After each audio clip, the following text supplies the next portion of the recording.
नोएडा में श्रमिकों का आंदोलन क्या भारत में बड़े आर्थिक संकट की दस्तक है? देश के दूसरे हिस्सों में भी कामगार कुछ इसी तरह से अपना विरोध, रोष, गुस्सा प्रदर्शन करते नजर आएंगे। क्या भारत में अब महंगाई की दर और ग्रोथ रेट एक साथ विपरीत दिशाओं में जा रही है? क्या भारत युद्ध के असर से अपने आप को बचा नहीं पा रहा है?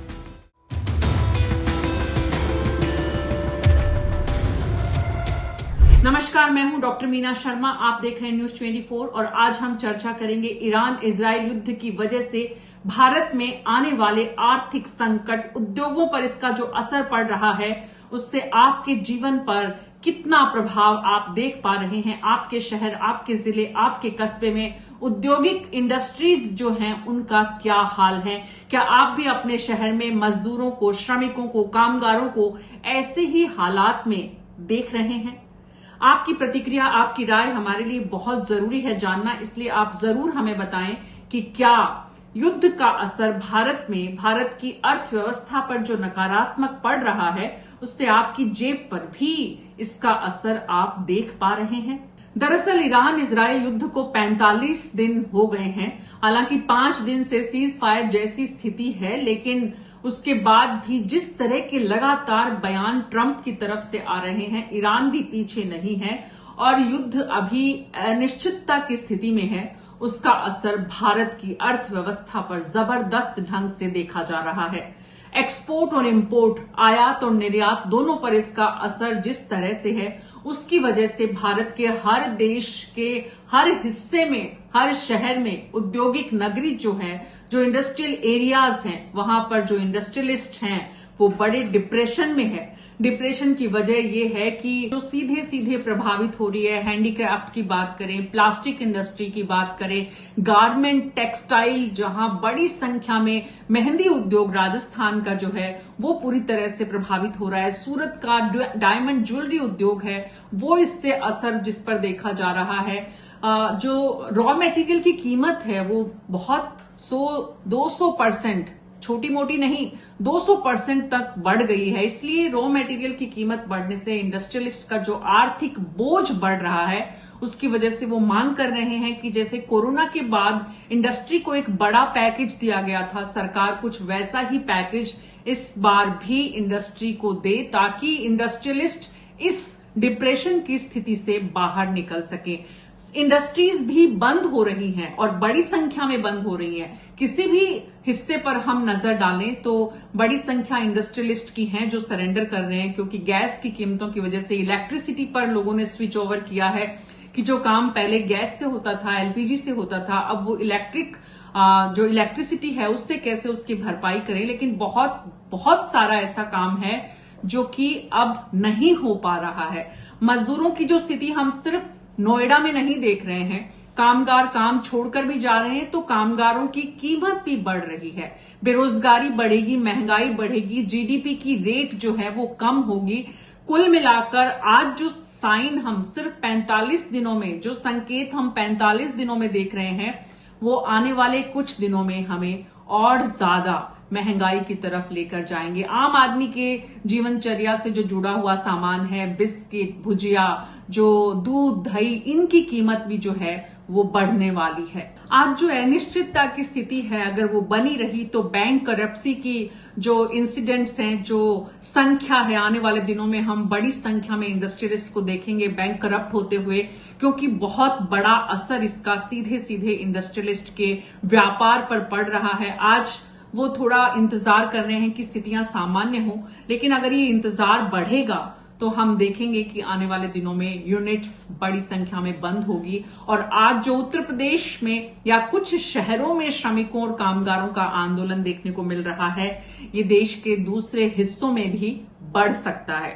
अभी तो उत्तर प्रदेश के चुनावों के से भी इसे जोड़कर देखा जा रहा है कि भाई ये यूपी में ही क्यों है। योगी आदित्यनाथ, उत्तर प्रदेश के मुख्यमंत्री, ने भी कहीं ना कहीं संकेत दिए कि इसमें किसी की साजिश है या विपक्ष के इशारों पर कुछ इस तरह की बात हो रही है।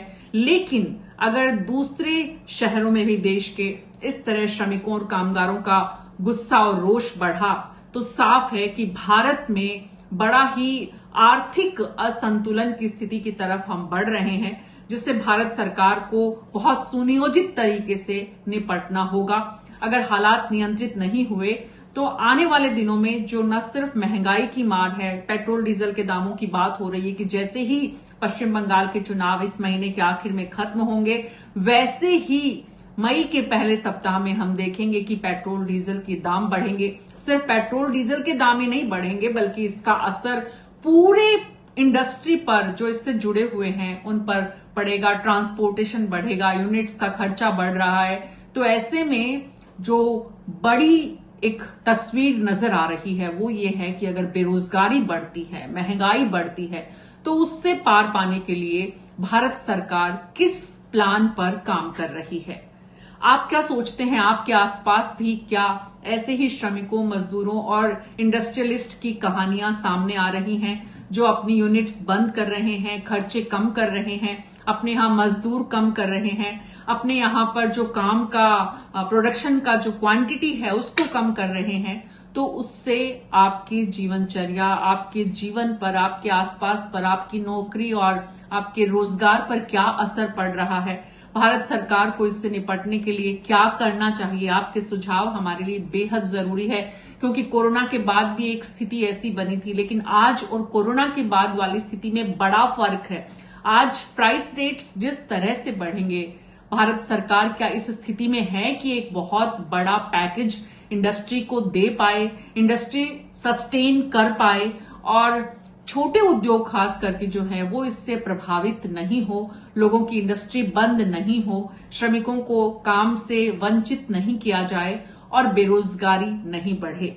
ईरान इजराइल के युद्ध को महज 45 दिनों के बाद अगर अर्थव्यवस्था की हिंदुस्तान में ये स्थिति है, तो आने वाले कुछ दिनों बाद ये किस दिशा में बढ़ेगी? सरकार को इस पर चिंतन मंथन जरूर करना चाहिए। इकोनॉमिस्ट जो हैं वो इस दिशा में जरूर सोच रहे होंगे। आप लोग क्या सोचते हैं कि भारत सरकार इस दिशा में, इस समय, इस संकट की स्थिति से पार पाने के लिए क्या ऐसे कदम उठाएं जिससे कि आपकी और हमारी जिंदगी जो है वो आने वाले समय में मुश्किल ना हो?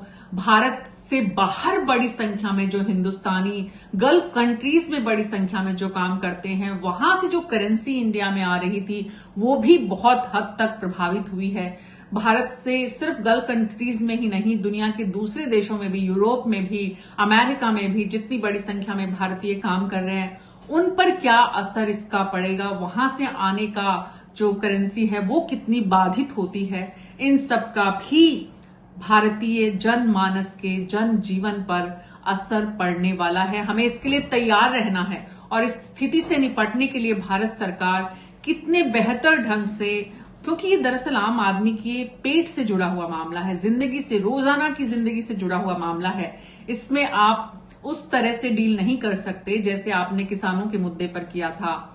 यहां पर आपको और ज्यादा संवेदनशीलता से परिचय देना होगा सरकार को कि कैसे वो लोग भूखे नहीं सोएं, लोगों की पॉकेट जो खाली हो रही है उसमें कुछ कुछ आता रहे और इस अर्थव्यवस्था को मंदी के दौर में जाने से हम कैसे बचा पाएं। हम न्यूज 24 पर हर दिन ऐसे विषयों को आपके साथ साझा करते हैं ताकि आपके विचार भी हमें मालूम हो कि हिंदुस्तान की जनता क्या सोच रही है इस मुश्किल समय से निकलने के लिए। इसलिए आप अपने सुझाव और विचार हमारे साथ जरूर साझा करें। अभी मेरे साथ इतना ही। नमस्कार।